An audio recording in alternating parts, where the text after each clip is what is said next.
In the untamed expanse of the American West, where mercy is as rare as water in the desert, a young slave girl wanders alone.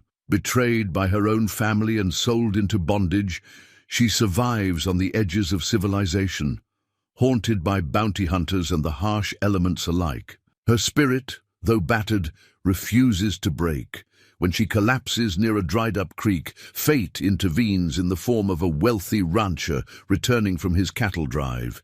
In his eyes, she sees something she hasn't encountered in years: compassion. But in a land where trust comes at a deadly price, can a slave girl dare to believe in the kindness of a stranger? Could his offer of shelter be her path to freedom, or another cruel twist in her journey? Before we jump back in, tell us where you're tuning in from. And if this story touches you, make sure you're subscribed, because tomorrow I've saved something extra special for you. The smooth riverstone felt warm in Sarah's palm as she stumbled through the gathering dusk. Her fingers traced its weathered surface, a habit formed over weeks of solitary wandering. The stone was all she had left from the day her world shattered, the day her own flesh and blood had traded her freedom for a handful of coins. The memory rose unbidden, sharp as a knife. 3 months earlier, she'd awakened to find her uncle standing over her bed, his face a mask of false sympathy. "It's for the best, girl," he'd said, as 2 strange men bound her wrists. Her parents had died of fever the winter before, leaving her in his care. Now she understood why he'd been so quick to take her in. The torn bill of sale crinkled in her hip pocket as she walked. She'd managed to grab it during her escape, the paper now worn thin from countless readings. Sarah Williams, age 19, sound of body and mind. Her uncle's signature sprawled across the bottom, a final betrayal in faded ink. She'd run that first night, slipping away when the slave traders made camp. They'd been taking her west, to the territories where laws were loose and questions few. For 3 days, they'd hunted her through the hills, their horses' hoofbeats haunting her dreams. But Sarah had always been clever, staying in streams to mask her scent, moving only at night, eating berries and roots she remembered from her mother's teachings. The wilderness had been both sanctuary and torment. Each day brought new challenges: finding water, avoiding settlers who might turn her in, keeping warm as autumn's chill crept into the land. The stone had come from the first creek she'd drunk from, pocketed as a reminder that nature, at least, showed no prejudice. It gave and took from all equally. Her feet had long since worn through her shoes, leaving them little more than tattered. Rags bound with strips of bark. The dress she wore, once her best Sunday cloth, now hung in tatters, stained with mud and wild berries. But worse than the physical hardships was the loneliness, the crushing weight of being utterly alone, in a vast and indifferent land. Some nights, huddled in makeshift shelters of branches and leaves, she would talk to herself just to remember the sound of human speech. She told herself stories her mother had shared, sang hymns in a whisper, recited the few passages of scripture she knew by heart. Anything to keep the silence at bay, to remember who she was, beyond property to be bought and sold. The few settlements she'd encountered offered little hope. She'd tried approaching one, early in her flight, driven by hunger and exhaustion. The woman who answered her knock had seemed kind at first, offering bread and water. But Sarah had seen the way her eyes narrowed at her ragged appearance, the calculating look as she asked too many questions. She'd fled before the woman could send for the sheriff, the half-eaten bread still clutched in her trembling hands. Time lost meaning. Days blurred together, marked only by the sun's passage and her growing desperation. She began to understand why the wild creatures she encountered moved as they did, always alert, always ready to flee. Like them, she had become a creature of instinct and survival, measuring each moment by its threat or promise of safety. The stone became her only constant companion. When fear threatened to overwhelm her, she would grip it tight, letting its solid presence anchor her to reality. It reminded her of the creek where she'd found it, of the brief moment of peace as she'd cupped clean water in her hands. Sometimes she imagined it held some of that creek's essence, sustaining her through the darkest hours. Now, as the sun dipped, below the horizon, Sarah's legs finally betrayed her. Weeks of inadequate food and endless walking had taken their toll. The dry creek bed seemed to waver before her eyes, the stones blurring into ghostly shapes in the fading light. Her throat burned with thirst. She hadn't found water since yesterday morning. As consciousness slipped away, she clutched her river stone tighter. Perhaps this was where her journey ended, alone in the wilderness, with only a smooth piece of earth for company. The irony didn't escape her.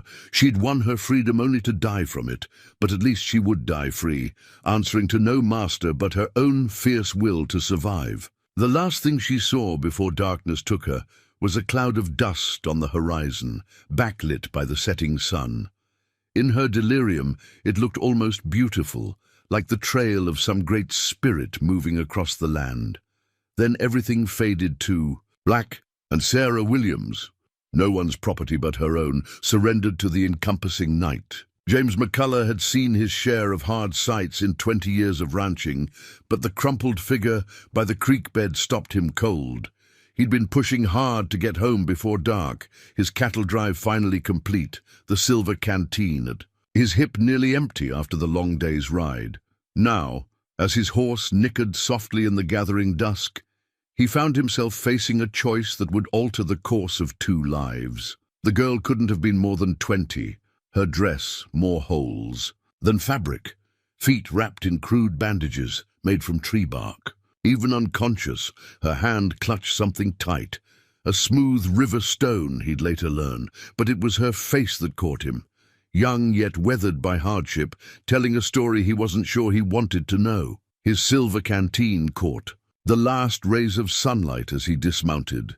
It was an ornate thing, a gift from his late wife Catherine, engraved with wild roses and his initials. Every man needs something beautiful in this harsh land, she'd told him. Now kneeling beside the unconscious girl, he uncapped it and let a few drops fall between her cracked lips. Her eyes fluttered open, wide with fear, before focusing on the canteen. The naked desperation in her gaze made his chest tight. He'd seen that look before, in the eyes of hunted things. "Easy now," he said, keeping his voice gentle. "You're safe.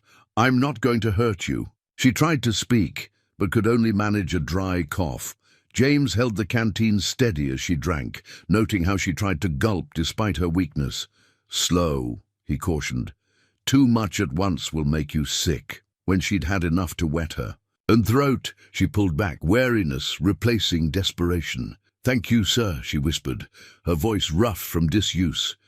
She clutched her stone tighter, as if drawing strength from it. "James McCullough," he offered, not pushing for her name. Trust came hard in the territories, and something told him this girl had earned her caution. "My ranch is about 3 hours' ride from here. You need food, proper water, and rest. Not necessarily in that order." She stiffened at the mention of his ranch, trying to push herself up on trembling arms. I couldn't impose. You've been kind enough already." The formality in her tone struck him, educated despite her current state. "It's not an imposition," he said, watching her carefully. "And it's not a trap either.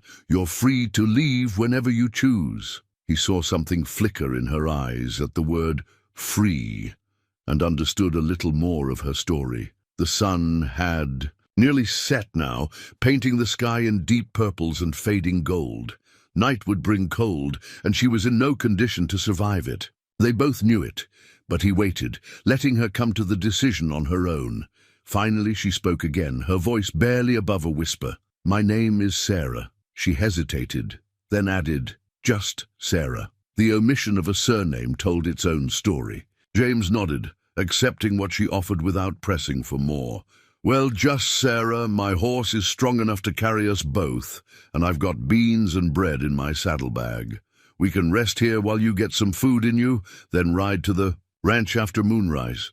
He moved slowly as he gathered wood for a small fire, keeping his movements deliberate and open. Sarah watched him with the intensity of someone used to studying others for signs of danger.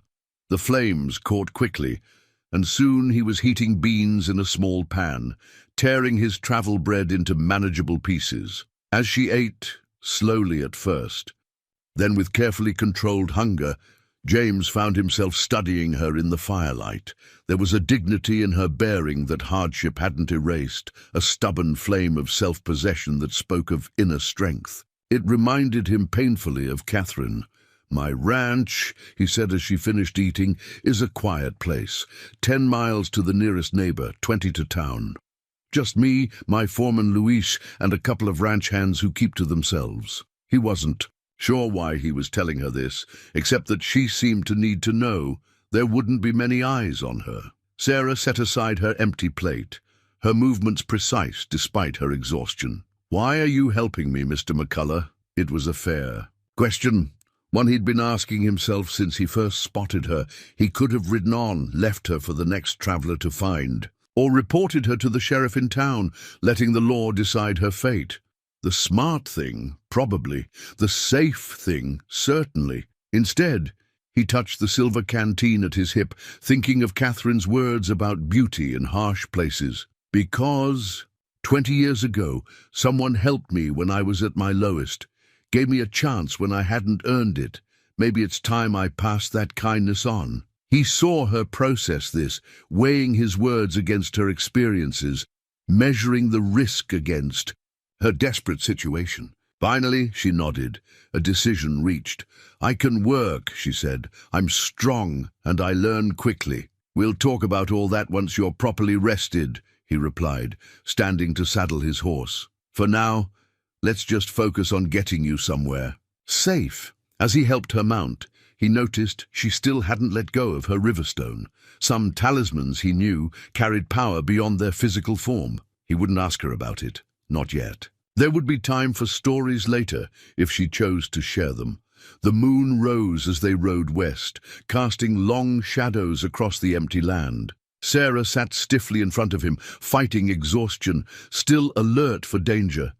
But gradually, as the miles passed in silence, he felt some of the tension leave her shoulders. Perhaps she was too tired to maintain her guard. Or perhaps, despite everything, something in her recognized a kindred spirit, another soul who knew what it was, to be remade by the harsh beauty of this unforgiving land. The McCullough ranch materialized out of the darkness like a dream. First the fence line, then the looming shape of the main house, its windows dark against the star-filled sky. Sarah felt James shift behind her, reaching forward to guide. His horse through the gate. The creak of hinges seemed to echo across the empty yard, making her flinch despite her exhaustion. "Easy now," James murmured, his voice barely above a whisper. "Everyone's asleep at this hour. We won't have to deal with questions until morning." He'd read her anxiety correctly. The thought of facing strangers, of being examined and judged, had been gnawing at her throughout their ride. The house was larger than she'd expected. 2 stories of solid construction with a wide porch wrapping around 3 sides. A home built to last, to shelter generations.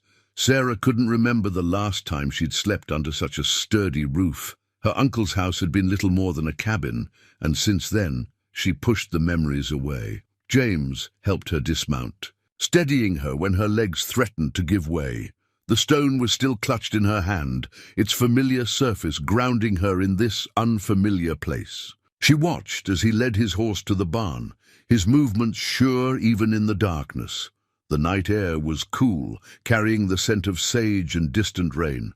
When he returned, he was carrying a small brass key that caught the moonlight. "Back doors." "Quieter," he explained, leading her around to the kitchen entrance. "Less likely to wake Luis, he's a light sleeper." The key turned smoothly in the lock, speaking of well-maintained order. The kitchen was a spacious room, neat but lived in. Copper pots hung from ceiling hooks, their surfaces reflecting dim patches of moonlight. A large wood stove dominated one wall, its iron bulk somehow comforting in its solidity. Sarah stood just inside the doorway, uncertain, as James lit a small lamp. "Sit," he said gently, pulling out one of the sturdy kitchen chairs. "You look dead on your feet." He moved around the kitchen with practiced ease, filling a kettle with water from a pump at the sink. Tea first, then we'll see about getting you settled. Sarah sank into the chair, her body reminding her of every mile she'd walked, every night spent on hard ground. The wooden seat felt like luxury after so long. She set her river stone on the table, reluctant to let it go completely, but needing both hands to wrap around the warm cup James offered her. "It's not much," he said, setting out a plate of cold biscuits and dried apple slices. "We'll do better at breakfast." He took a seat across from her, his own cup untouched. "There's a room upstairs. Was my daughter's long ago. Clean sheets. On the bed, window faces east. It'll be yours as long as you need it." The tea was sweet with honey, the biscuits fresh enough to suggest they'd been baked that morning. Sarah ate slowly, trying to maintain proper manners despite her hunger. "A daughter's room," he'd said, but no daughter was in evidence, nor any sign of a woman's touch in the kitchen. More stories waited there, but she was too tired to puzzle them out. "Your foreman," she said finally, her voice still rough despite the tea. "And the ranch hands. Will they—" She trailed off, unsure how to voice her fears without giving offense. "Luis has been with me 15 years, James replied, understanding her unspoken question. "His own story isn't so different from yours, though he'd have to be the one to share it. The hands are seasonal workers, more concerned with their pay than anyone's business, but if any of them give you trouble, they'll answer to me." He spoke with quiet certainty, as if protecting fugitive slaves was something he did every day. Perhaps it was. The territories attracted all sorts, including those who'd appointed themselves guardians of others' freedom. But Sarah had learned the hard way that good intentions didn't always translate to good actions. "Why did you really stop?" she asked, the question that had been burning since he first offered her water. Most would have ridden past. Or worse. James was silent for a long moment, turning his cup between his hands. When he spoke, his voice carried the weight of old grief. 20 years ago, I lost my wife and daughter to cholera. Catherine, my wife. She was forever bringing home strays. Lost dogs, injured birds, people down on their luck. The world's hard enough, she'd say, without us making it harder. After she died, he shook his head. I forgot that for a while, forgot a lot of things. But sometimes God sends us reminders of who we're supposed to be. The lamp flickered, sending shadows dancing across the walls. Outside, an owl called, its cry carrying clearly in the still night. Sarah wrapped her hands tighter around her cup, absorbing his words. She'd known good people before. Her parents had been kind, loving souls. But kindness without strength rarely survived in this harsh land. James McCullough seemed to have both in equal measure. "The room," she said finally. "I can't pay for it, not yet. But I meant what I said about working. I'm not looking for charity." "No," he agreed. "You're looking for sanctuary.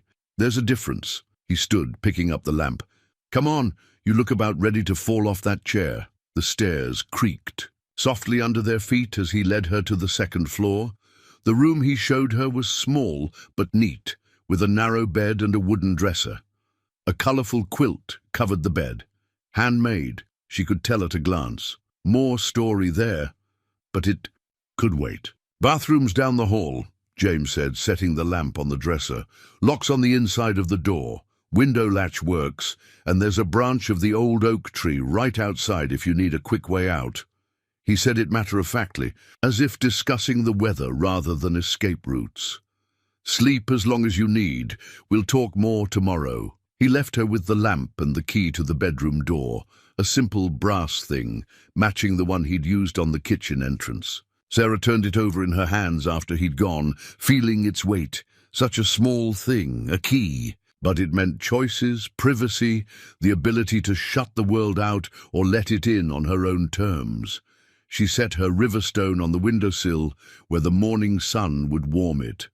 Then, for the first time in months, Sarah Williams lay down on a real bed, in a room with a lock she controlled, and allowed herself to believe that perhaps, just perhaps, her luck had finally turned. Dawn painted the eastern sky in shades of rose and gold when Sarah woke, momentarily disoriented by the softness of the bed beneath her. Her river stone caught the early light on the windowsill, reassuring her with its familiar presence. The events of the previous night came back slowly. The rescue, the midnight ride, the quiet kitchen with its copper pots and promise of safety. The leather-bound journal lay where James had left it on the dresser, its cover worn smooth with age. "For your letters," he'd said at breakfast, sliding it across the table after Luis and the ranch hands had gone about their morning duties. "My Catherine used it for her thoughts. Seems right it should help someone else find their voice." Now, sitting cross-legged on the bed, Sarah ran her fingers over the journal's cover. Inside, most pages were blank, though a few at the beginning held faded writing in an elegant hand, Catherine's recipes, household accounts, and brief observations about ranch life. The rest waited for Sarah's own story, once she learned to write it. "Start with your name," James had suggested, sitting beside her at the kitchen table. He'd shown her how to hold the pencil, his calloused hands gentle as he guided hers through the motions. Every story begins with a name. The letters had been awkward, childish, compared to Catherine's flowing script. But seeing them there, Sarah, written by her own hand, had stirred something deep inside her. Slaves weren't supposed to read or write. The power of written words belonged to masters, not property. Yet here she sat, tracing letters that spelled her own identity. A knock at her door interrupted her thoughts. "Breakfast's ready," Luis called, his voice kind but reserved. "Boss says to come down when you're dressed." She'd been wary of him at first, but his quiet efficiency and respectful distance had helped ease her fears. As James had promised, Luis asked no questions, though his dark eyes held understanding when they met hers. Sarah dressed quickly in the clothes James had found for her. Simple work dresses that must have belonged to Catherine, carefully preserved in cedar chests. They were slightly too large, but clean and sturdy. A far cry from the rags she'd arrived in, which Luis's wife had quietly taken away to burn. The kitchen smelled of coffee and frying bacon when she descended. James stood at the stove, his shirt sleeves rolled up as he tended a pan of eggs. "Sleep well?" he asked, not turning around. She'd noticed he did that, gave her space, avoided sudden movements, kept his body language open and predictable, small kindnesses that spoke of careful thought. "Yes, thank you." She took her seat at the table, the journal clutched in her lap. "I've been looking at the letters we practiced." "Good." He set a plate before her, eggs, bacon, thick slices of bread still warm from the oven. "We'll work on more after breakfast if you'd like, unless you'd rather help Luis with the horses. He mentioned you seemed interested when he was doing the morning feed." The choice was offered casually, but Sarah understood its significance. No orders, no expectations, just options, decisions she could make for herself. It was simultaneously freeing and terrifying. "Both?" she ventured. "Maybe horses first, then letters after lunch?" James nodded, a slight smile touching his weathered face. "Sounds sensible. Horses are good teachers in their own right. They know who they can trust, and they don't care about a person's past, only how they're treated in the present." The morning passed in a blur of new experiences. Luis showed her how to brush down the horses, explaining each animal's quirks and preferences. The repetitive motion of the curry comb was soothing, and the horse's quiet acceptance of her presence helped settle her nerves. One mare in particular, a gentle bay named Maple, seemed to take to her, nickering softly whenever Sarah approached her stall. "She's got good instincts, that one," Luis commented, watching them interact. "Boss bought her as a colt, right after—" He trailed off, but Sarah understood. "Right after his family died." Another piece of the puzzle that was James McCullough. The afternoon found her back at the kitchen table, the journal open before her. James proved a patient teacher, breaking down each letter into simple strokes, sharing tricks for remembering their sounds. Writing's just drawing with purpose, he explained, and reading's like solving a puzzle. Once you know the pieces, the whole picture comes clear. But it wasn't just letters he was teaching her. Each word they worked on carried meaning beyond its spelling. Freedom was one of the first he helped her write, 6 letters that had shaped her entire life. Choice, strength, hope followed, a vocabulary of possibility written in her increasingly steady hand. "Why are you really doing this?" she asked during a break, flexing her cramped fingers. "Teaching me, I mean. It's dangerous for both of us." James was silent for a moment, gazing out the kitchen window at the distant mountains. "My daughter, Mary, would have been about your age," he said finally. "She was just learning her letters when the fever took her." Catherine used to say education was a light in dark places. "After they died, I let that light go out for a long time. Maybe it's time to rekindle it." Sarah looked down at the journal, at the words she'd carefully printed beneath Catherine's elegant script. 2 women's stories sharing the same pages, separated by time but connected by this man's quiet determination to honor his wife's memory through acts of kindness. "There will be people looking for me," she said softly. "Not just the slave traders. My uncle has friends in the territories. If they find out I'm here, then we'll deal with that if it comes," James replied, his voice firm. "This land's seen its share of battles over who owns what or who, but some things aren't negotiable. A person's right to learn, to grow, to be free, those are God-given. Gifts no man has the right to take." The afternoon sun slanted through the windows, warming the pages of the journal. Sarah traced the letters of her name again, feeling their power. Each stroke was an act of defiance, a declaration that she was more than property to be bought and sold. She was a person with stories to tell, and now she was learning the tools to tell them. More than the physical sanctuary of the ranch, more than the borrowed clothes and safe bed, it was this gift, the power of words, that made her begin to believe in the possibility of a real future. One where she could write her own story, make her own choices, be the author of her own life. The photograph fell from between the pages of Catherine's journal one rainy afternoon, a week into Sarah's stay at the ranch. She'd been practicing her letters in the study, taking advantage of the wet weather to work through the primer James had given her. The old daguerreotype slipped free as she turned a page, its silver surface catching the grey light from the window.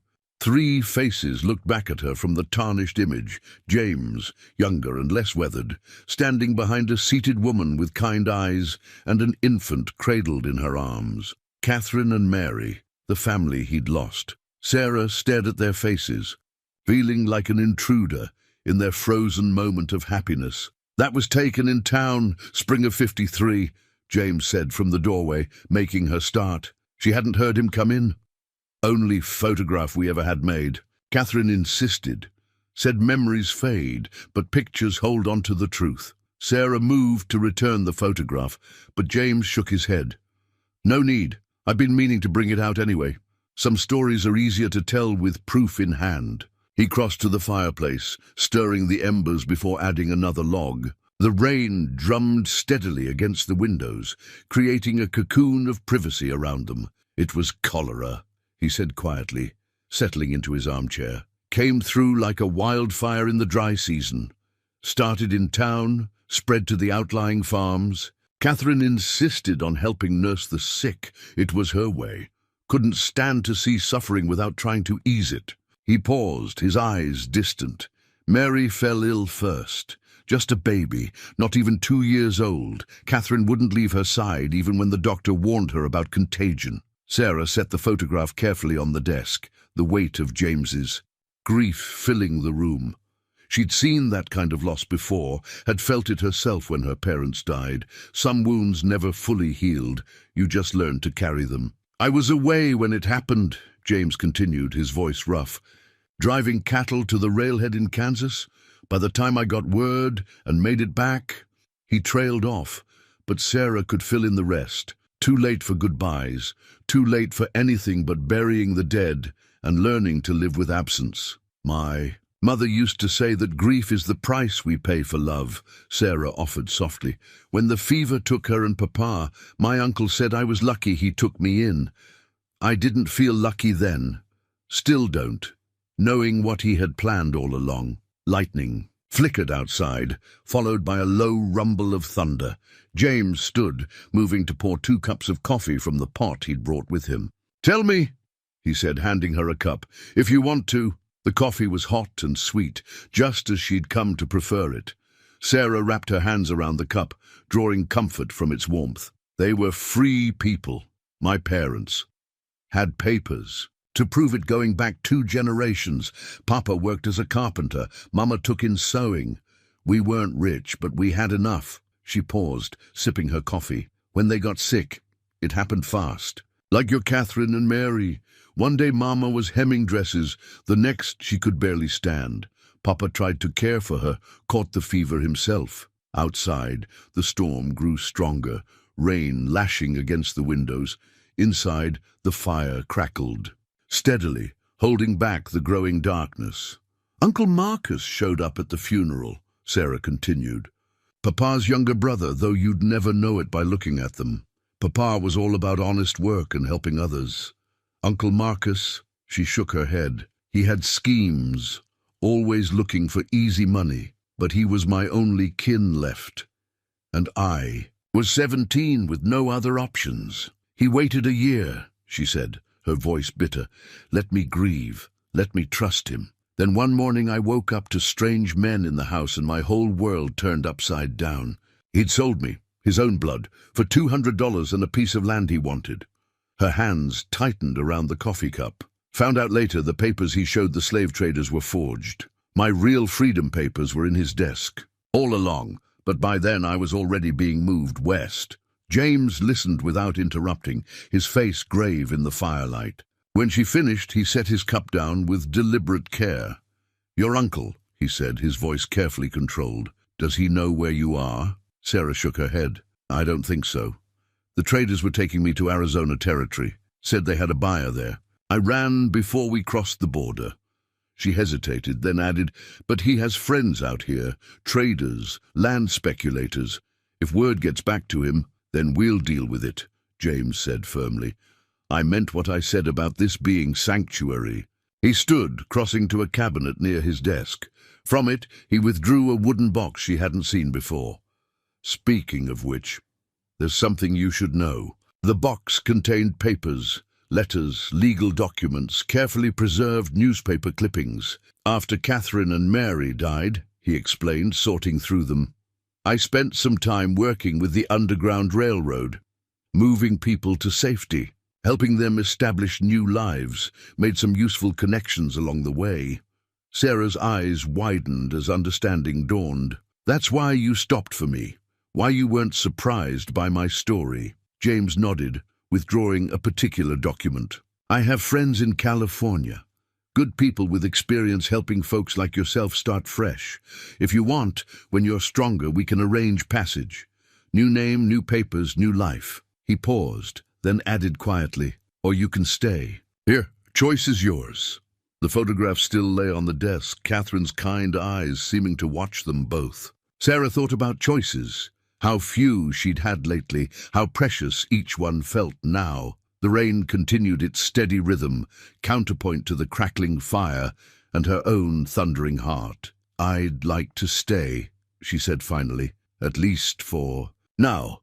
I need to learn more, reading, writing, managing on my own, and she hesitated, then continued, I feel safe here. For the first time since my parents died, I feel like I can breathe.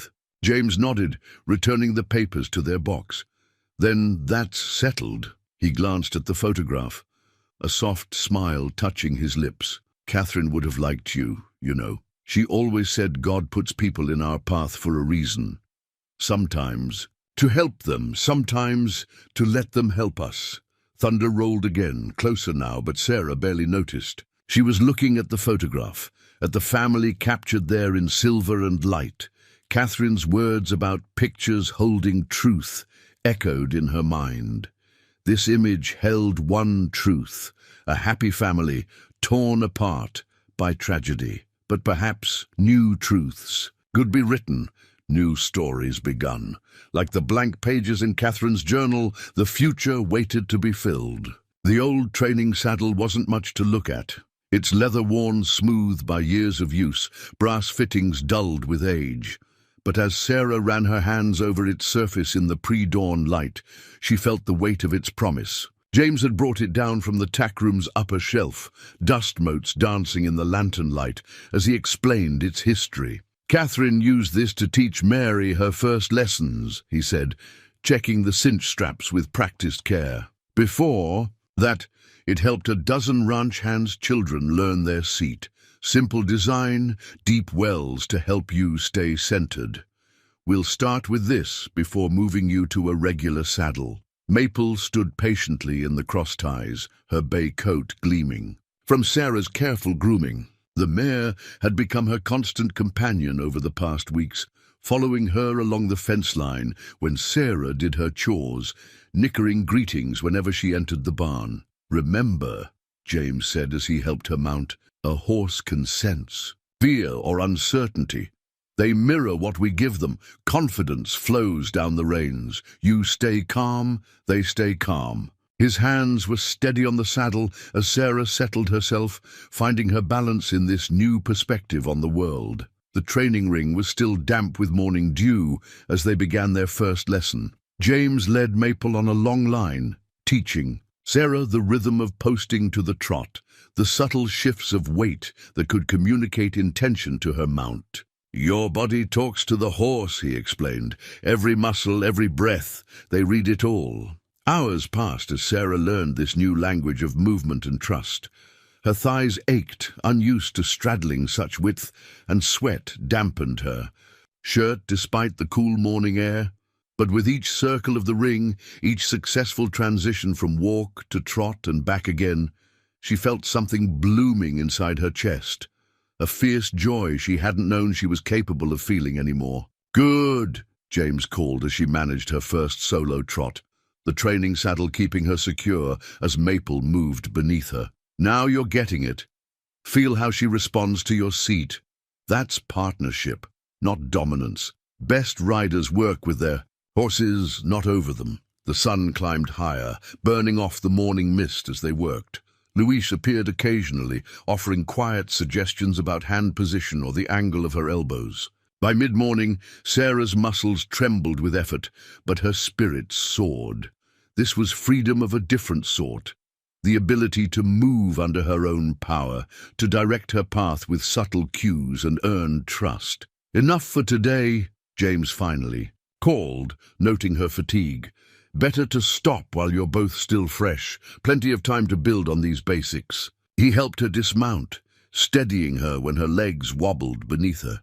"You did well, both of you did." Sarah leaned against Maple's warm shoulder, breathing in the honest scent of horse and leather. "It's different than I expected," she admitted. "When I used to watch the slave traders on their horses, it seemed like it was all about control, forcing the animal to submit." James nodded, beginning to untack Maple with practiced efficiency. "That's how some see it. Same way some see other people, as things to be controlled rather than souls to be understood." He handed her a curry comb. "But real horsemanship, like real friendship, is built on mutual respect. Take care of them, they'll take care of you." The lessons continued each morning, weather permitting. Sarah learned to groom, to tack up her own mount, to read Maple's moods in the flick of an ear or the swish of her tail. The training saddle became her safe space as she progressed from walk to trot, then finally to her first tentative canter. "You're a natural," Louise commented one morning, watching her navigate an impromptu obstacle course of barrels in the ring. "Some people fight the horse's movement. You flow with it." His dark eyes held approval and something else, understanding perhaps of what this growing skill meant to her. Between riding lessons, Sarah threw herself into other ranch work with equal determination. James taught her to mend fences, to read weather signs in the sky, to calculate feed requirements for the growing herd. Each new skill was another thread in the tapestry of independence she was weaving for herself. "My father believed education came in many forms," she told James one evening as they reviewed the ranch's books together. He said knowing how to read was important, but knowing how to read people, animals, and the land was just as vital. James looked up from the ledger, his expression thoughtful. "Wise man, your father. Out here, survival depends on all those kinds of reading." He tapped the page before them. "Numbers tell one kind of story, but there's truth in the way a horse moves, the way clouds build before a storm, the way people hold themselves when they're speaking." Sarah nodded, thinking of all she'd learned to read lately. Not just words and numbers, but the language of the ranch itself. The way the cattle bunched before a storm, how the chickens went quiet when a hawk circled overhead, the subtle signs that told of approaching riders long before they appeared. One morning, about a month into her training, James led out a different saddle, newer, lighter, tooled with intricate patterns. "Time to move up," he said, helping her secure it on. "Maple's back. You've outgrown the training saddle." Sarah ran her hands over the new leather, appreciating its workmanship. "Are you sure? What if I'm not ready?" "You're ready," he assured her. "Been ready for a while now. Sometimes we hold onto training wheels longer than we need to, out of habit or fear. But there comes a time to trust what you've learned and take the next step." As she swung into the new saddle, feeling its different balance and lighter weight, Sarah thought about steps and trust and progress. The training saddle had taught her more than just riding. It had shown her that she could learn, could grow, could master new skills despite her past. "Where to?" she asked, gathering her reins with newfound confidence. James mounted his own horse, a smile touching his weathered face. "Let's try the north pasture. Time you saw more of the ranch than just the training ring." He paused, then added, "Just remember, if you get uncertain, trust your instincts. They haven't led you wrong so far." They rode out together into the brightening morning, the training saddle hanging retired in the tack room behind them. Another chapter finished, Sarah thought, another skill mastered. Not just riding, but the harder lesson of trusting herself. Each day brought new challenges, new opportunities to learn and grow. And with each success, the frightened girl who had collapsed by a dry creek bed seemed more like a distant memory. Someone she had been, but not who she was becoming. The general store receipt crinkled in Sarah's pocket as she and James rode through the dusty streets of Silver Creek. Even on paper, the insult was clear. "Negro girls' purchases," scrawled across the top in the shopkeeper's spidery hand, with prices marked up nearly double the posted amounts. James had seen it too, his jaw tightening as he'd wordlessly paid the inflated sum. They'd delayed this trip into town as long as possible, but the ranch needed supplies that couldn't be postponed any longer. James had chosen a quiet Tuesday morning, hoping to avoid the weekend crowds. Sarah rode Maple beside his stallion, wearing her best borrowed dress and a determined expression. "Keep your head high," James had advised as they approached the town. "Limits. You've as much right to be here as anyone." But they both knew rights and reality often walked separate paths in the territories. The trouble started at Whitaker's general store. Sarah had been carefully consulting her shopping list, written in her increasingly confident hand, when Mrs. Whitaker's shrill voice cut through the quiet shop. "Herbert, there's one of them in the store." Mr. Whitaker emerged from behind his counter, his thin face pinched with disapproval. "We don't serve their kind here," he announced, as if reading from an invisible sign. "Not without their owner present." "She's with me," James said quietly, materializing from between the shelves. His voice was calm, but Sarah recognized the steel beneath it. "And she's a free woman, Mr. Whitaker. I'll thank you to remember that." The storekeeper's face reddened. "Free, you say? Papers to prove it?" His eyes narrowed at Sarah. "Because Sheriff Miller was just talking about some runaways being reported in the territory. Dangerous folks harboring them, they say." James stepped forward, his presence suddenly filling the small store. "I've known you 15 years, Herbert. Bought supplies from you, recommended your store to others. Now I'm telling you plain. This woman is under my protection. Your choice how you want to handle that." The threat wasn't spoken aloud, but it hung in the air like thunderclouds before a storm.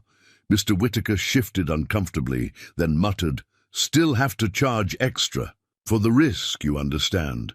"No, I don't understand," James replied, his voice still quiet, but carrying to every corner of the store. "But I'll pay your prices today, and then I'll make sure every rancher from here to the territory line knows exactly how you conduct business." The rest of the transaction proceeded in tense silence. Sarah kept her face composed, though her hands trembled slightly as she gathered their purchases. She'd expected resistance, but the naked hostility in Mrs. Whitaker's eyes stirred memories she'd rather have left buried. Outside, the street had grown more crowded. Word traveled fast in small towns, and their presence had drawn attention. A cluster of men gathered outside the saloon watched them with undisguised interest. Sarah felt their stares like physical things pressing against her skin. "McCullough," a voice called out.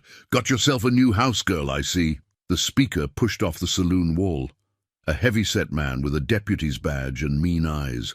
"Sheriff's been asking about runaways. Maybe we ought to have a talk about proper documentation." James turned slowly, positioning his horse between Sarah and the deputy. "Nothing to talk about, Burke, unless you're admitting the sheriff takes orders from slave hunters now. Might make interesting reading in the territorial paper." Other townspeople had stopped to watch the confrontation, forming a loose circle around them. Sarah sat straight in her saddle, one hand resting near the knife James had insisted she carry. She'd promised herself she'd never be taken again, would die first if it came to that. "Just doing our duty," Burke said, but there was uncertainty in his voice now. James McCullough carried weight in these parts. His ranch employed half a dozen men. His cattle drives brought good money to local businesses. Making an enemy of him would have consequences. "Your duty?" James's voice was deceptively mild. "Last I checked, your duty was to uphold the law. And the law says any person accused of being a runaway has the right to contest that claim in court, with proper representation, which I'm happy to provide, along with some interesting testimony about local law enforcement's connection to certain slave hunting operations." A murmur ran through the crowd. Burke's face darkened, but he took a step back. "No need for that kind of talk," he muttered. "Just making sure everything's proper is all." "Everything's proper," James assured him coldly. "And everything that happens on my ranch is my business. We clear on that, deputy?" The confrontation ended there, but Sarah felt the hostile eyes following them as they rode out of town. Only when Silver Creek's dust had faded behind them did she let her shoulders relax slightly. "I'm sorry," she said quietly. "I've made things difficult for you." James reined his horse closer to hers. "You haven't made anything difficult. They have, with their fear and ignorance." He paused, then added, "But they're not the whole town. There are good people here too. They're just quieter about it. Give it time." Sarah pulled the crumpled receipt from her pocket, studying the insulting notation. "Time won't change some minds. My father used to say prejudice was like rocky soil. Nothing good grows there without a lot of work breaking it up first." "Smart." "A man," James agreed. "But sometimes the work is worth doing, even if the harvest is slow in coming." He gestured at the rolling landscape ahead of them. "This ranch wasn't always good grazing land. Took years of clearing rocks, digging irrigation, planting grass before cattle could thrive here. Same principle applies to changing hearts and minds." They rode in companionable silence for a while, the rhythm of their horses' hooves matching the afternoon breeze that rustled through the sage. Finally, Sarah spoke again. "What you said to Burke about proper representation and testimony, did you mean it?" "Every word," James confirmed. "Got friends in the territorial capital. Judges, newspaper men, people who take a dim view of corruption in law enforcement. If Burke or the sheriff push this, they'll find themselves answering some uncomfortable questions." Sarah nodded, tucking the receipt back into her pocket.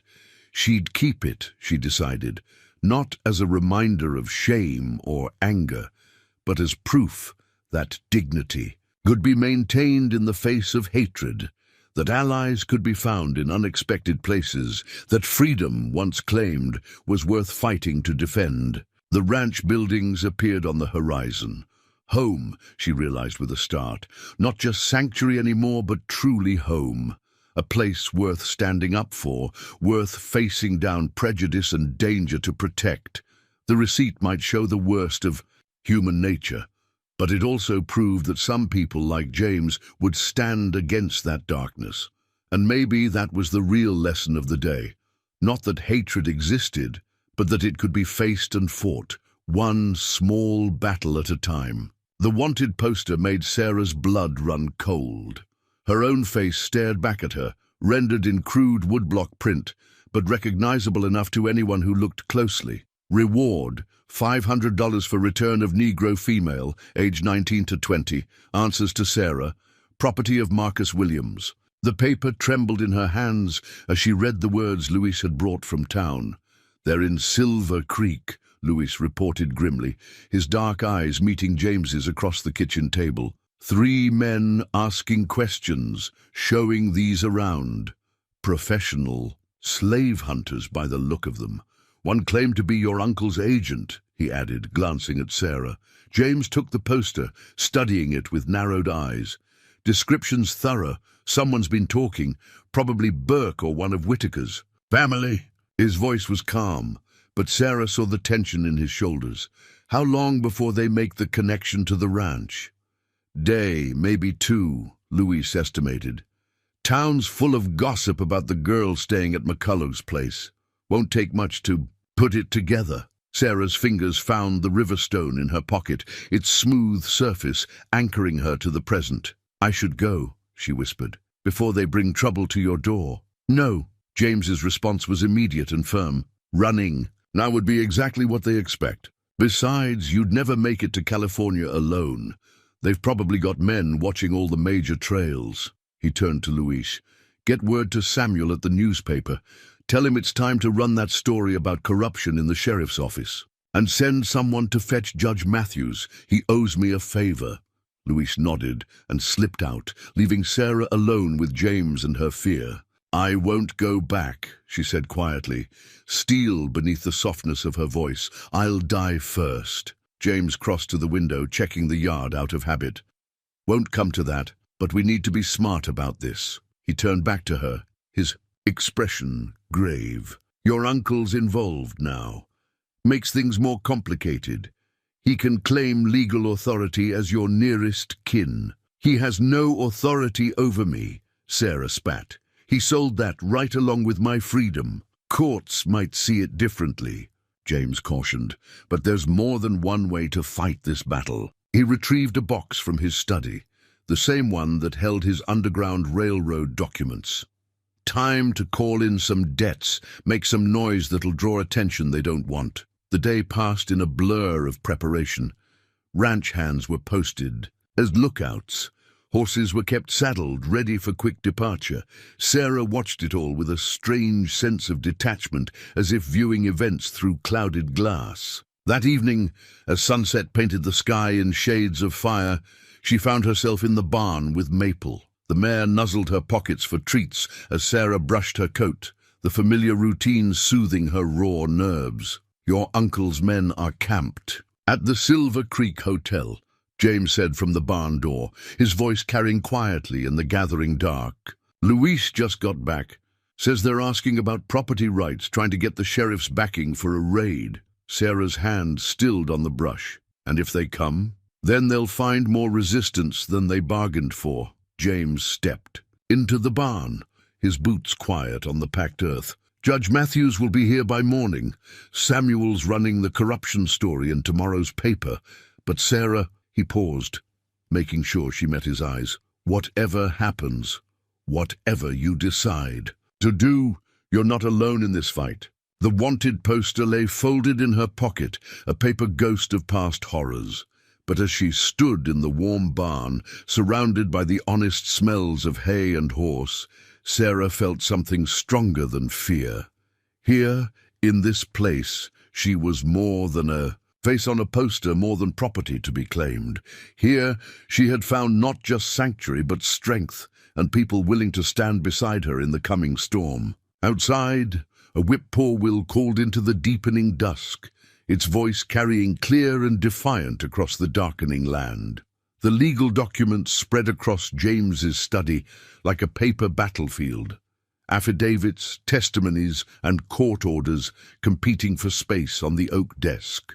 Judge Matthews sat in the leather armchair, his wire-rimmed spectacles catching the morning light as he reviewed each page with methodical care. "Your uncle's claim is problematic," the judge said, setting aside one particularly troubling document. "He has testimony from 3 witnesses swearing to his legal guardianship and a bill of sale that appears legitimate on its face." He held up a hand as Sarah started to protest.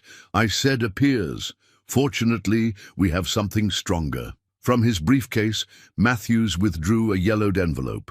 "Your parents' freedom papers, filed with the county clerk in Missouri 25 years ago, and their marriage certificate, which lists both as free persons of color. Under territorial law, children of free parents are born free. No subsequent action by a guardian can legally strip that birthright." Sarah's hands shook as she touched the ancient papers. Her father's signature was there, careful and proud, declaring his status as a free man, her mother's mark beside it. She'd never learned to write, but her X was witnessed and notarized. "Where did you find these?" "James had me searching records in 3 states, Matthews replied, nodding toward the rancher who stood by the window. "Your uncle thought he'd destroyed all traces, but government officers have a way of keeping duplicates, especially when someone pays their clerks to be thorough." James turned from his watch position. "So we can prove her free status." "Better than that," Matthews said, lifting another document. "We can prove criminal intent. Your uncle's bill of sale is dated 3 months after he filed papers claiming you died of fever. Can't legally sell a dead woman, which means he knowingly committed fraud. The territorial governor takes a dim view of such things." Sarah sat straighter, hope warring with caution in her chest. "What about the slave hunters? They're still in town, waiting." "Let them wait," James said grimly. "Samuel's story in the paper has the sheriff sweating. Burke's already backing away from any official support of their recovery operation. Without local law enforcement backing them, they're just armed men making threats, and we know how to deal with those." A commotion outside drew their attention. Luis appeared in the doorway, his expression urgent. "Riders coming. 5 of them, armed. Your uncle's with them." James's hand moved to his gun belt, but Judge Matthews held up a staying hand. "Let them. Come. Better to end this legally than add bloodshed to the mix."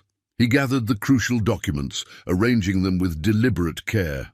"Miss Williams, are you prepared to face your uncle?" Sarah felt the weight of the moment settle around her shoulders.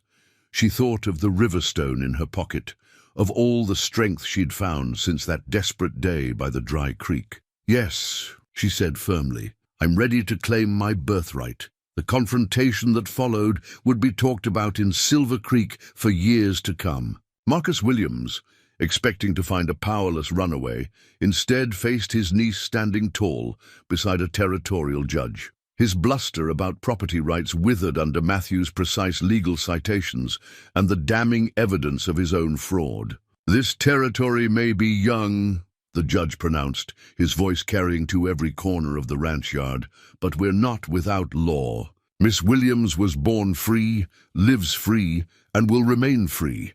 Any man who attempts to change that status will face the full penalty of territorial statute." Sarah watched the color drain from her uncle's face as Matthews detailed the potential charges: fraud, kidnapping, conspiracy.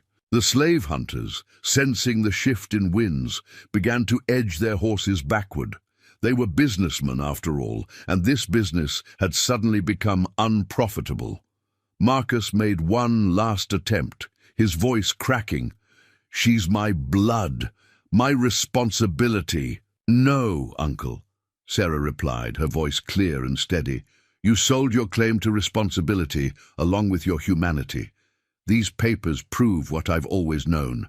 I was born free, and free I'll remain. She stood on the porch long after they'd ridden away, the precious documents clutched to her chest. James waited quietly beside her, respecting her need to absorb the moment. "It's really over?" she finally asked. "Legally, yes. Those papers are ironclad. Matthews will file them with every court in the territory. No one can challenge your status now."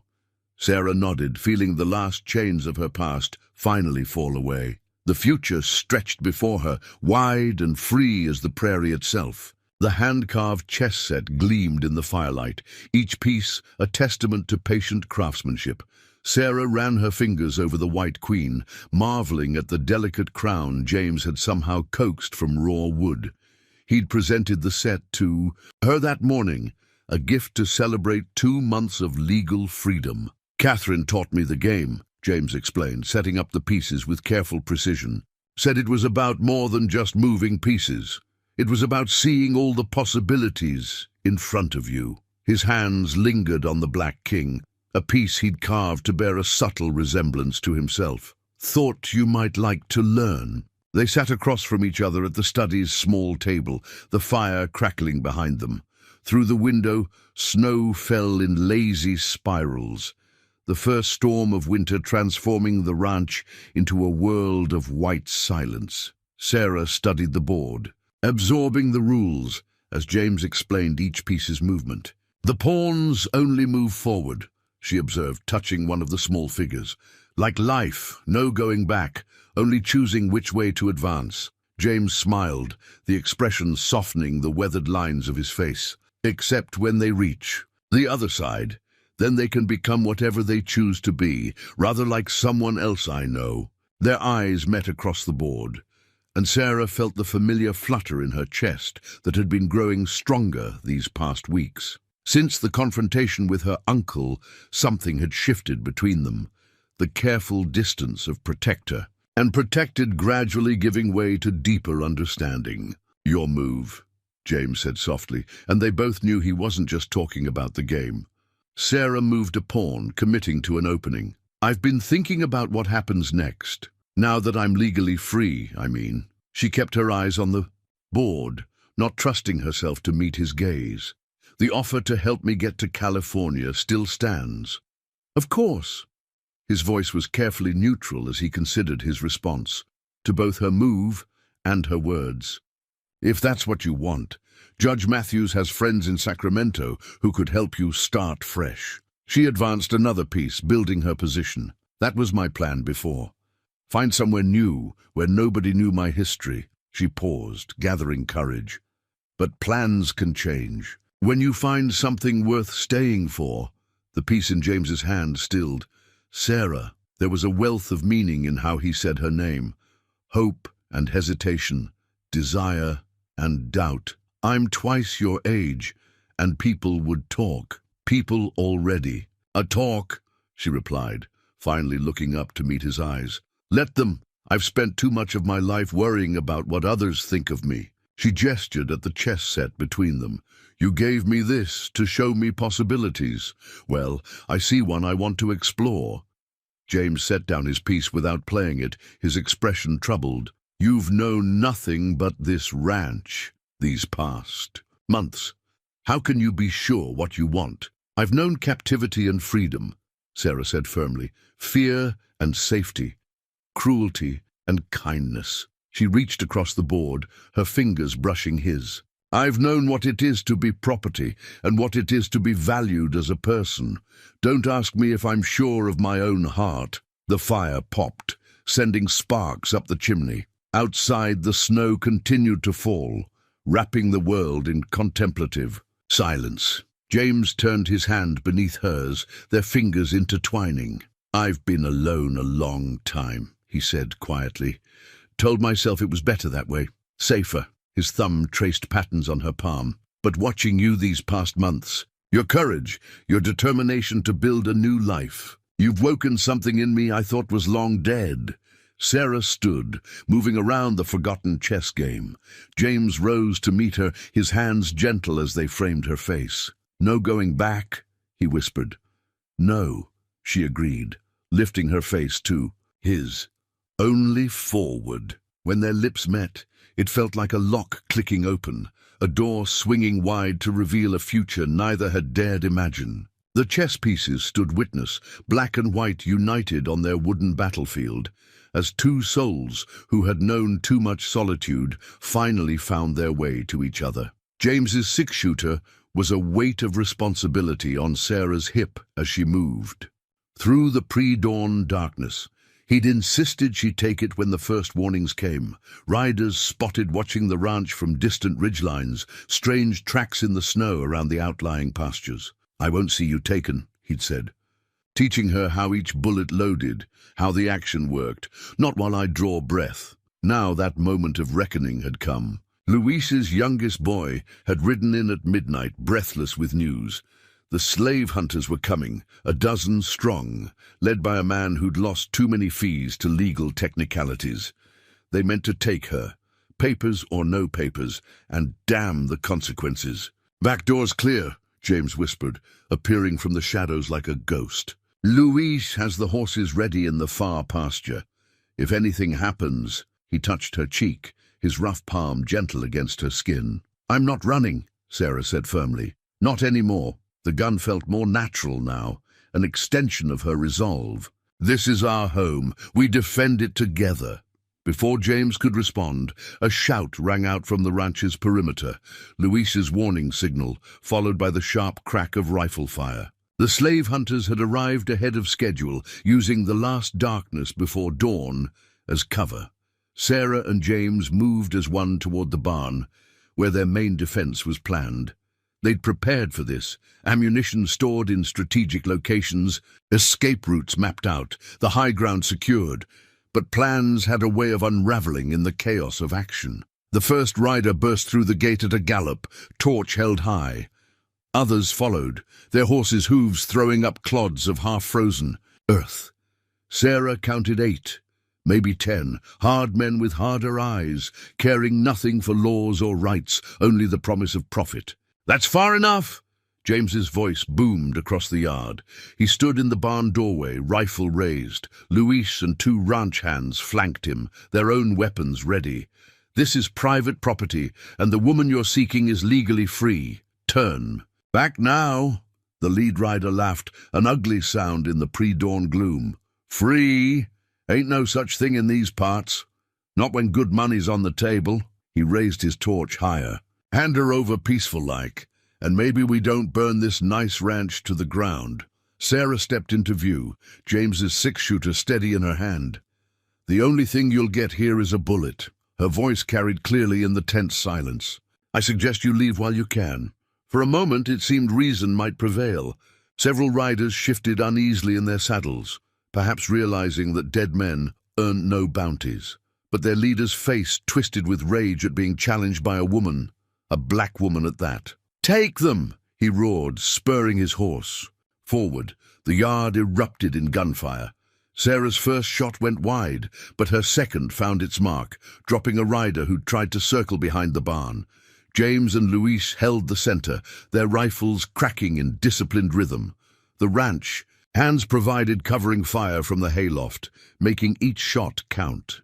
Through the chaos, Sarah caught glimpses of the battle unfolding, horses rearing, men diving for cover, flames casting wild shadows as the dropped torch set a fence rail ablaze. She moved instinctively to guard James's flank, just as he'd taught her. They fought as partners, each protecting the other, their bond stronger than the fear and fury swirling around them. The turning point came when Luis shot the slave hunter's leader from his saddle. Without his driving rage to unite them, the remaining raiders lost heart. They retreated in 2s and 3s, leaving their dead and wounded behind. Dawn broke over a scarred battlefield. The fence still smoldered, and bullet holes riddled the barn's weathered boards. But the ranch stood, and with it, the life Sarah and James had built together. "It's finished," James said quietly, checking her for injuries. "They won't be back." Not after this kind of beating." Sarah nodded, finally letting her tired arms lower the six-shooter. "No, they won't." The weight of the gun had changed meaning during the fight, no longer just a weapon, but a symbol of her right and ability to defend what was hers. "We protected our home, James agreed, and in those two words lay all the promise of their shared future. The bundle of healing herbs filled the kitchen with their pungent scent as Sarah steeped them in hot water. Her mother's voice echoed in her memory, teaching her which plants drew out infection, which eased pain, which promoted healing. The knowledge had been passed down through generations of her family, and now it might save the man she loved. James lay on his bed upstairs, fighting fever from the bullet graze along his ribs. The wound itself wasn't deep, but the cold and stress of the battle had taken their toll. Sarah had been tending him through 2 sleepless nights, applying poultices and whispering prayers into the darkness. "Your mother taught you well," Louise commented from the doorway as she strained the herb-infused water into a clean cup. His own arm was bandaged where a bullet had creased it, but he'd refused to rest. "The fever's lower this morning. Whatever you're doing, it's working." Sarah nodded, adding a spoonful of honey to the bitter medicine. "Mama always said healing wasn't just about the herbs. It was about caring enough to use them right." She gathered her supplies on a tray, the familiar routine keeping her hands steady when her heart wasn't. "Any sign of them returning?" "No. Sheriff's deputy rode out yesterday, took statements about the attack. Even Burke had to admit they were in the wrong, attacking a legal homestead." Louise's dark eyes held approval as he watched her work. "You showed real courage out there." "We all did." Sarah lifted the tray, the herbs releasing wisps of aromatic steam. "Will you check the north pasture fence when you can?" James was worried about the cattle straying through where the fire damaged it. "Already done. Ranch doesn't stop running." Just because he trailed off, but Sarah understood. Just because its owner was injured, just because they'd survived a battle, just because everything had changed while somehow staying exactly the same. Upstairs, James was awake, propped against his pillows. Color had returned to his face, though pain still lined his eyes. "Something smells interesting," he observed as Sarah set the tray down. "Willow bark for the pain, golden seal for infection, and a few other things you probably don't want to know about." She perched on the edge of his bed, helping him sit up straighter. "Drink it all, no arguing." He complied with surprising meekness, grimacing at the taste despite the honey. "Remarkable stuff. Where did you learn about all this?" "My mother." Sarah began changing his bandages with practiced care. She learned from her mother, who learned from hers. Back in Africa, they say our ancestors were healers to kings. Here they healed whoever needed it, slave or free. James caught her, and as she worked, his fingers tangling with hers. "Thank you.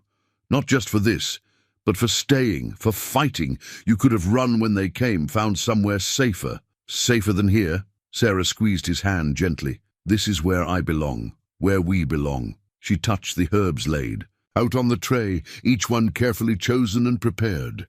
"These plants, they grow wild in hard places. Tough little things that survive drought and frost, but they have the power to heal. Reminds me of us, in a way. Survivors who found each other," James murmured, his eyes growing heavy as the willow bark began to ease his pain. "Like Catherine said, God puts people in our path for a reason." Sarah hummed agreement, watching as he drifted into healing sleep. Outside, she could hear the normal sounds of ranch life resuming. Louise calling to the hands, cattle lowing in the distance, chickens scratching in the yard. The herb bundle on the tray released its healing scent into the quiet room, linking past and present, old knowledge and new hope. The wounds would heal, she knew. Not just the physical ones, but the deeper hurts they both carried. And when they did, something stronger would remain. A love tempered by fire, a partnership proven in battle, a future built on the foundation of mutual trust and respect. Sarah settled into the chair by James's bed, taking up her vigil once more. There would be more challenges ahead, but they would face them together, drawing strength from each other just as surely as the herbs drew poison from wounds. The architectural plans spread across the kitchen table like a map to the future. James had drawn them himself during his recovery. Careful sketches showing new buildings, expanded corrals, additional sleeping quarters. Sarah traced the lines with her finger, imagining the transformation they represented. The main bunkhouse. Here, James explained, pointing to a detailed drawing, 2 stories, room for at least 20 people. Private quarters for families on the ground floor, dormitory-style spaces above for single folk. His hand moved to another section. Route. Cellar expanded here, new smokehouse beside it. People need to eat and will have to be self-sufficient. Sarah studied the plans, adding her own notes in the margins. We'll need a proper schoolroom, she said, sketching in a small building near the main house. Can't offer sanctuary without offering hope for the future, and a workshop here. People need trades to support themselves once they move on. Their first refugees had arrived 3 days ago, a family of 4 who'd escaped from a plantation in Arkansas. They were staying in the old tack room, converted to temporary quarters until better accommodations could be built. The mothers. Quiet dignity reminded Sarah of her own arrival months ago, while the children's wide-eyed wonder at being able to run free pulled at her heart. Louis says we can start on the bunkhouse next week, James said, making another notation on the plans. Got enough lumber stored, and the hands are willing to help with construction. Judge Matthews is arranging legal papers for our guests, calling them contract workers for the record. Sarah nodded, adding more details to her schoolroom sketch. Mary Beth, the mother, she knows weaving, says she can teach others. And John can work leather better than anyone I've seen. Skills like that, they'll help make the ranch self-supporting. They worked together as the afternoon light faded, refining their vision for this new phase of the ranch's life. The plans became more than just drawings. They were a blueprint for hope, a design for dreams made real in wood and stone and human dignity. It won't be easy, James cautioned, though his eyes were bright with purpose. Word gets around. We'll have more people coming. Some will bring trouble with them. Like I did? Sarah smiled, touching his hand where it rested on the plans. We handled that trouble. We'll handle more if it comes. She looked toward the tack room where the refugee families slept. These people, they're like I was, carrying so much fear, so much hurt, but also so much strength if they're just given a chance to use it. James gathered her close, his arms strong and sure around her. You've changed everything, you know that? This ranch, my life, all of it's bigger now, more purposeful because of you. Sarah leaned into his embrace, remembering her own first night of safety here. We'll need to add a proper infirmary too, she said practically. Can't expect everyone to arrive healthy after long journeys. My herbs help, but we should be prepared for serious care. They worked late into the evening, adding details to their plans, anticipating needs, solving problems before they arose. The lamp burned low as they sketched and debated, erased and revised. Through the window, Sarah could see lights in the tack room, their first guests settling into their first peaceful night's sleep in months. Tomorrow we'll start marking out the foundations, James said finally, rolling up the plans with careful hands. Time to turn these drawings into reality. Sarah nodded, her mind already running ahead to all that needed doing. They'd need help. Trusted allies who understood the importance of secrecy, skilled workers who could build quickly and well, teachers willing to educate without asking too many questions about their students' backgrounds. But looking at the plans, seeing their shared vision taking shape on paper, she felt a surge of certainty. This was right. This was what the ranch had been waiting for, what she and James had been moving toward all along. Not just a sanctuary for 2 wounded souls, but a beacon of hope for others seeking their own paths to freedom. Together, she said softly, touching the rolled plans. We'll build it together. Together, James agreed, and in that word lay all their future's promise. The warning letter arrived by special courier, its expensive paper and formal letterhead declaring its sender's power before Sarah even read the words. From the office of Colonel Jackson Beaumont, Eskinnon, she read aloud, her voice steady despite the tremor in her hands. James stood at her shoulder, his presence solid and reassuring, as she continued. Be advised that your interference in the lawful recovery of property across territorial lines constitutes a violation of federal statute. The legal language couldn't disguise the threat beneath. Colonel Beaumont was a name they knew. A wealthy plantation owner from Mississippi who'd lost 3 families of slaves to the Underground Railroad in the past year. He's tracked them here, James said grimly, taking the letter for closer examination. Must have followed the same trail we used to get the Williams family to safety last month. He paused at a particular paragraph, his jaw tightening. Says, he's filed papers with the territorial court, claiming we're operating an organized theft ring. Sarah set down her coffee cup, its contents gone cold and forgotten. Through the window, she could see children playing in the new schoolyard, some from free families, others recently escaped, all learning together under the spring sunshine. 6 months of hard work had transformed the ranch into exactly what they'd envisioned, but now it all felt fragile as morning frost. He's coming himself, she noted, pointing to the letter's final lines, bringing sufficient force to rectify this unfortunate situation. That sounds like more than legal action. Beaumont's known for handling things his own way, James agreed. Man's got money and connections all through the South. Local courts tend to see things his way, especially when he brings his own law with him. They'd been expecting something like this, had prepared for it as best they could. The new buildings were designed with hidden spaces, escape routes carefully planned and practiced. But Beaumont's resources and reach threatened to overwhelm their precautions. We should warn everyone, Sarah said, already moving toward the door. Give them the choice to leave before he arrives. James caught her arm gently. And send them where? Winter's coming on, and Beaumont's men will be watching all the major trails. He shook his head. No, we make our stand here, but we do it smart. They spent the afternoon sending riders out with messages to Judge Matthews, to their allies in the newspaper office, to sympathetic ranchers in the area. Sarah worked with Mary Beth to inventory their supplies while James and Louise checked weapons and ammunition. That evening, they gathered everyone in the main house, 37 souls who'd found refuge at the ranch. James laid out the situation plainly, offering each person the choice to leave or stay.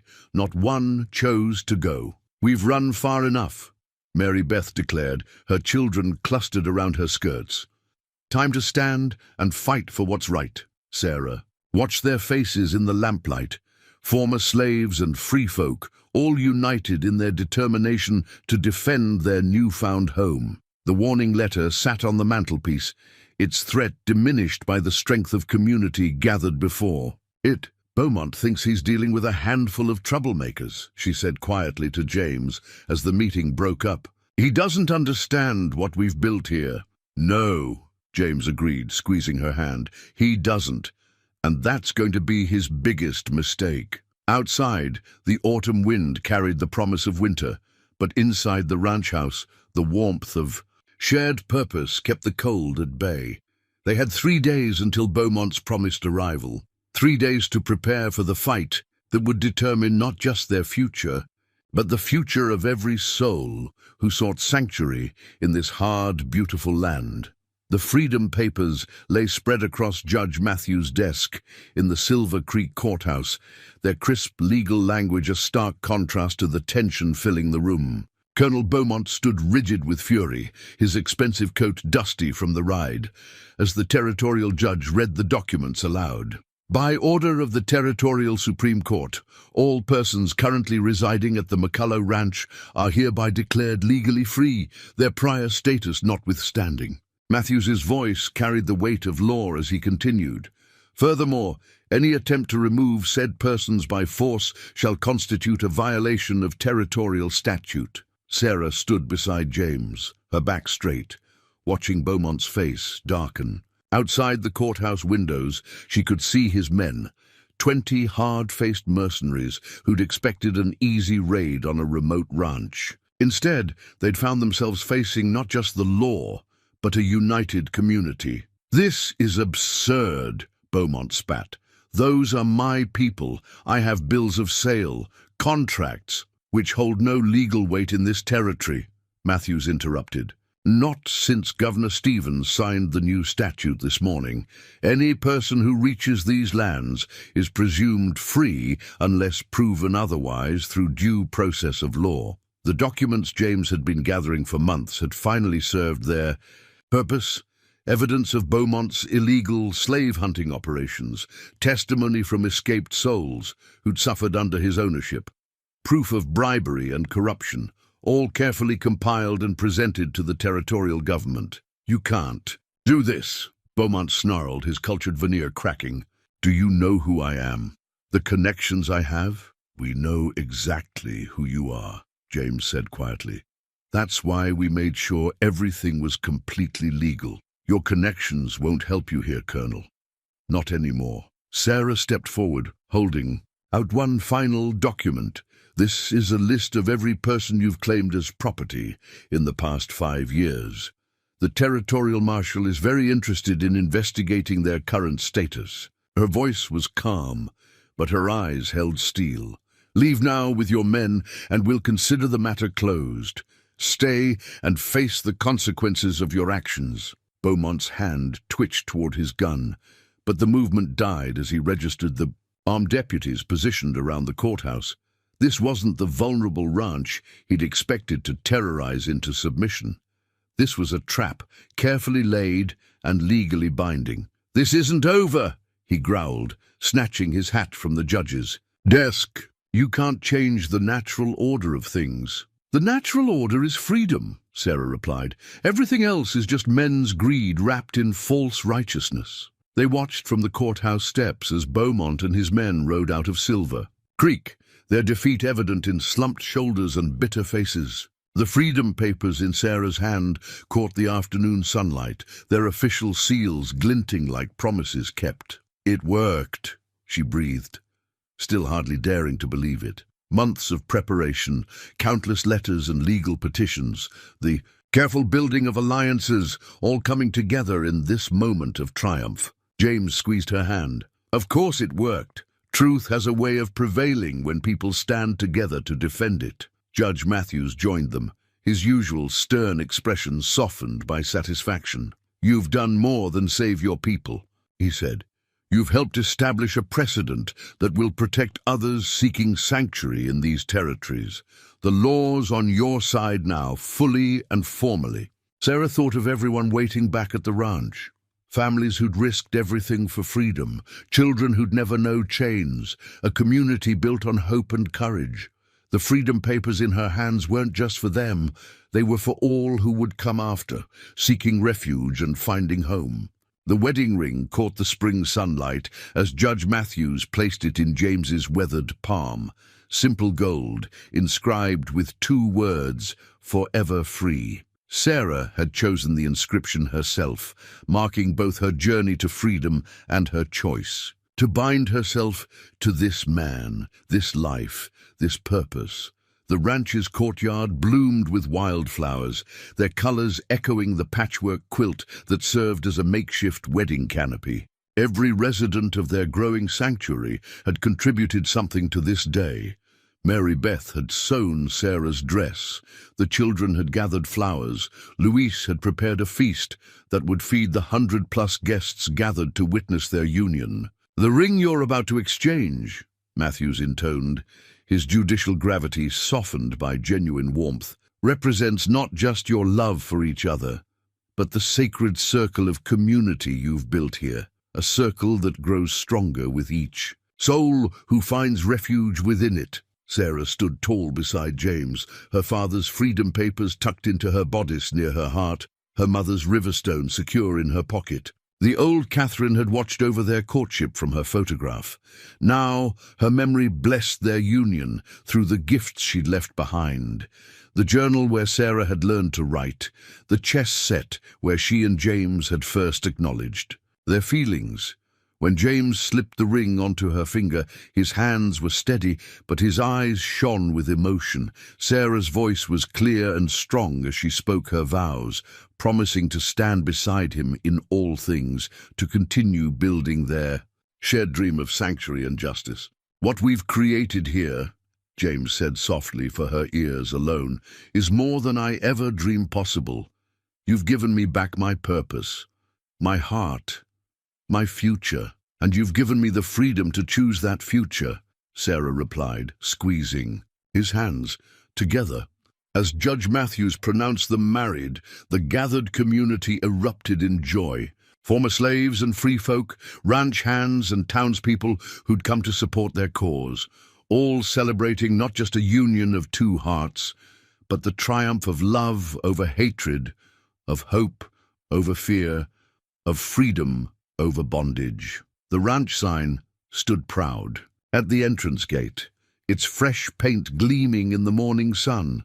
"Freedom Ranch, all are welcome." 20 years had passed since Sarah first collapsed by that dry creek bed, and the sanctuary she and James had built had grown beyond their wildest dreams. The original buildings had been joined by dozens more, dormitories, workshops, classrooms, where children of all colors learned side by side.